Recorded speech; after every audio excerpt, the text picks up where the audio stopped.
Magandang araw sa iyo at salamat sa pagsama sa amin ulit. May hinanda kaming mga materyales at sa gitna nito, ang aklat na Prepared and Secret Before the Platform ni Chris R. Civilases. So, ang misyon natin ngayon, himayin natin yung isang napakatapang na ideya sa librong to. Yung sinasabi niyang ang tunay na impluensya, alam mo yon, yung pangmatagalan, yung may marka, hindi raw yan nakukuha sa kasikatan o kaya sa ganda ng credentials mo. Sabi ng aklat, hinuhubog daw ito sa mga panahong walang nakakakita, sa hidden faithfulness. Kaya ito ang tanong natin. Paano kung yung pinakamahalagang parte ng paghahanda mo ay nangyayari sa mga panahon, pakiramdam mo, walang pumapansin sa'yo, tila na pag-iiwanan ka? Dito mismo pumapasok yung sinasabi ng aklat na crisis of the unformed leader. Kasi isipin mo, di ba? Sa kultura natin ngayon, lalo na sa social media, ang bilis nating itanghal ang isang tao. Kasi magaling siya, may talent, viral yung content niya, yung giftedness, yung kakayahan, nauuna. Pero yung pagkatao, yung character, madalas hindi nakarasabay. Nagkakaroon ng malaking gap, no, sa pagitan ng public platform at ng private life niya. At ayon sa aklat, etong agwat na to, ito yung ugat kung bakit maraming magagaling na leader, bigla na lang boom, bumabagsak, nauuwi sa burnout o mas malala, sa moral collapse. Yan ang nakakatakot, no? Na parang ang ganda sa labas, pero sa loob pala, marupok. Okay, sige, himayin natin yan. So, yung pinaka-core thesis ng libro, ganito. Ang pangunahing interes daw ng Diyos, hindi yung kung ano ang magagawa mo para sa Kanya, kundi kung sino ka nagiging habang ginagawa mo yon. May isang linya dyan na talagang tumatak sa akin. Ministry readiness is a matter of becoming, not performing. Ang kahandaan daw ay usapin ng pagiging, hindi ng pagtatanghal. At ang aklat, ginamit niyang example si Jesus. Bago pa siya gumawa ng kahit anong milagro, ano munang nangyari sa binyag niya, di ba? Pinatunayan ng Ama yung identity niya. Ito ang aking minamahal na anak. So malinaw yung sinasabi, sonship precedes service. Pagiging anak muna bago ang paglilingkod. Eksakto. At yan yung madalas nating nababaliktad. Tumatalon tayo agad sa service, sa paggawa, kasi doon tayo nakakakuha ng validation. Oo, yung parang may instant reward. Tama, kapag may nag-like, may pumuri, may dopamine hit yan eh.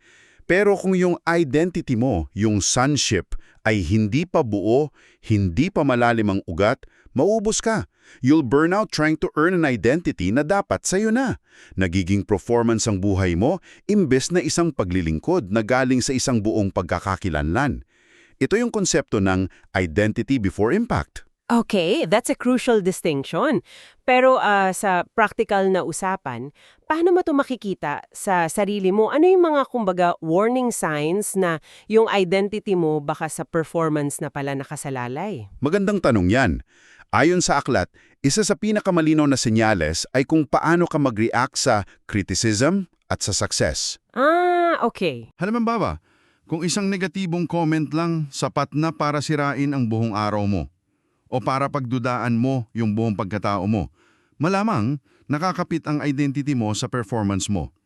Sa kabilang banda naman, kung after ng isang malaking tagumpay, ang saya-saya mo, pero pagkatapos may emptiness, may malaking butas.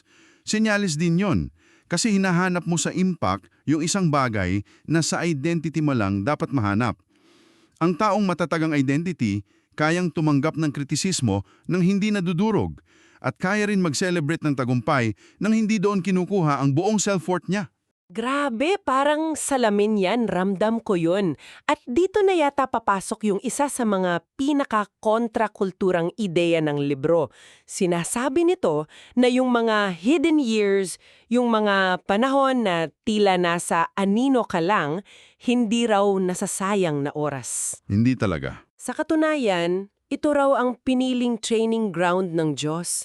Tignan mo yung mga halimbawa niya. 30 taon ni Jesus bilang karpintero, bago lang yung 3 taon niyang public ministry, 40 taon ni Moises sa disyerto, 3 taong pananahimik ni Pablo sa Arabia. Sabi sa aklat, at ito, kailangan nating namnamin, obscurity is not a problem to solve or a stage to escape. It is a gift to receive. Hindi raw ito problema na kailangang solusyonan, kundi isang regalong dapat tanggapin. At kung ikokonekta natin yan, mauunawaan natin kung bakit napaka-epektibo ng obscurity. Tinatawag niya itong spiritual crucible. Yung crucible, di ba? Sisidlan yan na ginagamit sa metalworks. Tinutunaw yung metal sa sobrang taas na temperatura. Para maalis yung dumi? Oo, para maalis lahat ng impurities. At ang matitira, yung purong-puro. Ganyan daw gumagana ang mga hidden years. Parang grind sa mga video game. Alam mo yun, yung paulit-ulit na laban sa mga madaling kalaban na parang boring. Yung parang nagpapa-level up ka lang. Exactly. Pero yun pala ang nagpapalakas sa'yo para maging handa ka sa final boss. Ang hidden years, yun ang character building phase. I love that analogy, yung grind. Pero aminin natin, ang hirap niyan sa totoong buhay. Lalo na ngayon sa social media, may pressure na i-document lahat, i-curate ang buhay mo para magmukhang laging may progress. Paano mo lalabanan yung FOMO? Yung feeling na napag-iiwanan ka na habang lahat ng kakilala mo, pinupost yung wins nila. Tapos ikaw, andon pa rin sa grind mo, sa crucible. Diyan pumapasok yung isa sa mga pinakamakapangyarihang sipi sa aklat. Sabi niya, great authority is born where self-promotion dies. Ang tunay na otoridad daw isinisilang kung saan namamatay ang pag-promote sa sarili. Sinasabi ng libro na kailangan nating i-redefine ang progress. Ang mundo, ang social media, ang sinusukat, yung nakikita. Promotions, followers, achievements. Pero ang sinusukat sa hidden years, yung hindi nakikita. Yung integrity, humility. Oo, patience, katapatan sa maliliit na bagay. Dito namamatay yung mga mabababaw na motibo. Nasusubok dito kung yung calling mo ba tunay o ambisyon mo lang na galing sa sarili. Ang pinoproseso sa'yo ay yung pagkakaiba ng influence sa clout. Clout is noisy, di ba? Demands attention. Pero influence is quiet. It earns respect. At ang influence, sa crucible ng obscurity hinuhubog. Wow. Influence versus clout. That's a huge takeaway.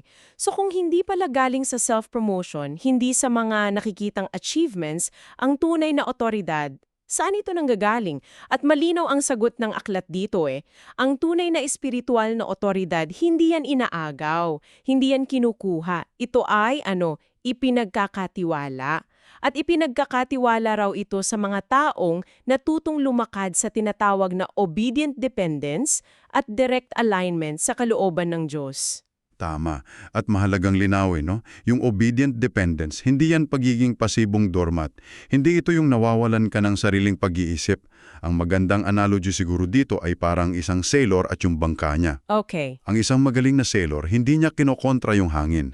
Sa halip, inaalam niya kung saan papunta ang hangin at ina-align niya yung layag ng bangka para gamitin yung lakas ng hangin na yon. Para makarating sa destinasyon niya. Yon. Ganyan ang direct alignment. Ito yung pagiging sensitibo sa direksyon ng Diyos at pagsunod dito. Imbes na ipilit yung sarili mong direksyon.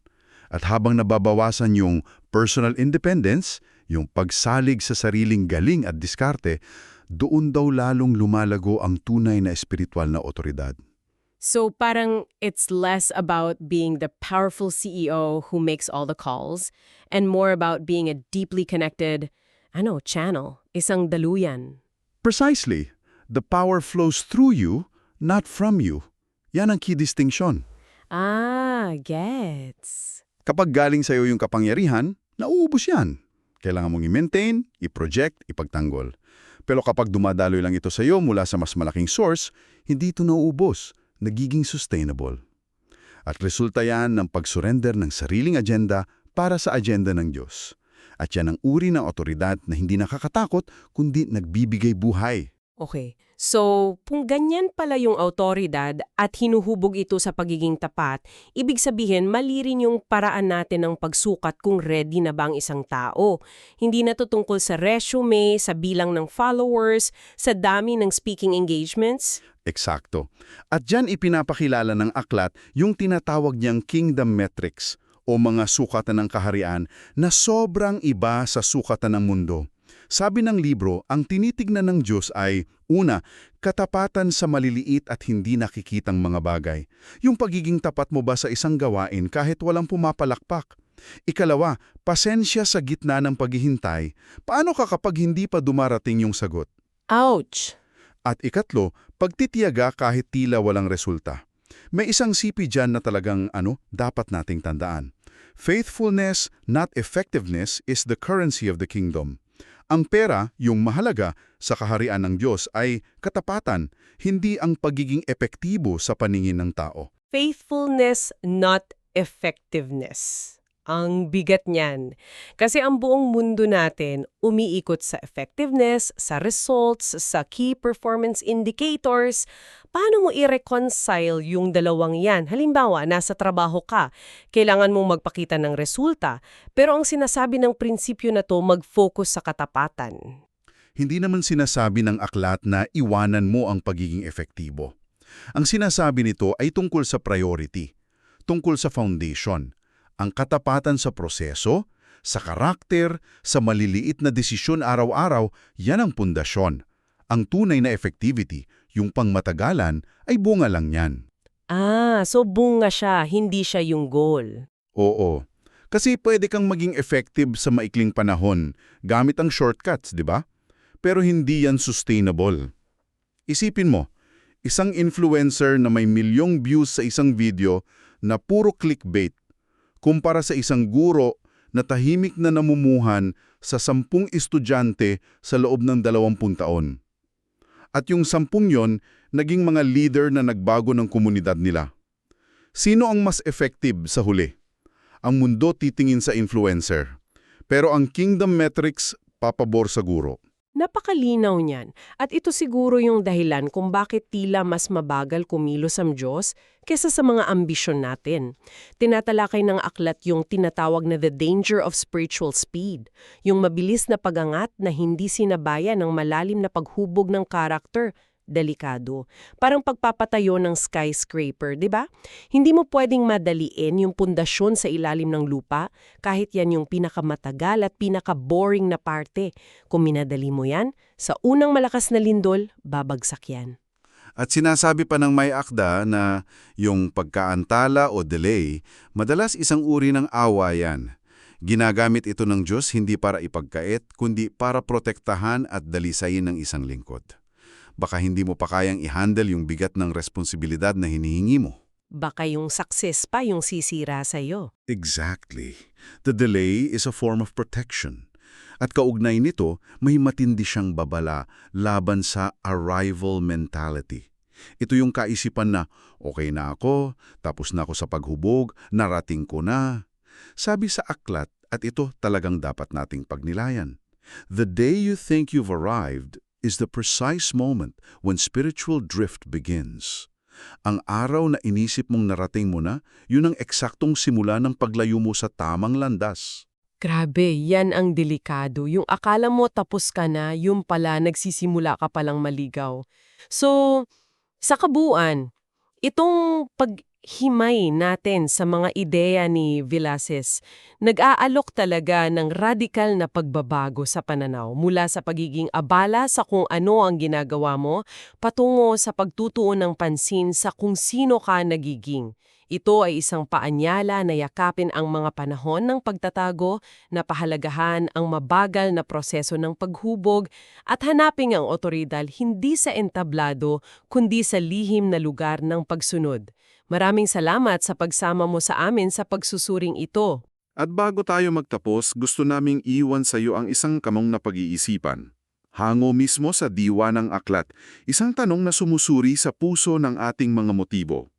Sa iyong paglalakbay ngayon, sa karir mo, sa pamilya mo, sa personal na misyon mo, ano ba ang tunay mong hinahangad?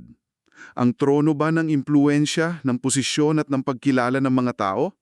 O ang kopa ng paglilingkod at sakripisyo na handa mong inumin ng buong katapatan kahit na walang sino mang nakakakita?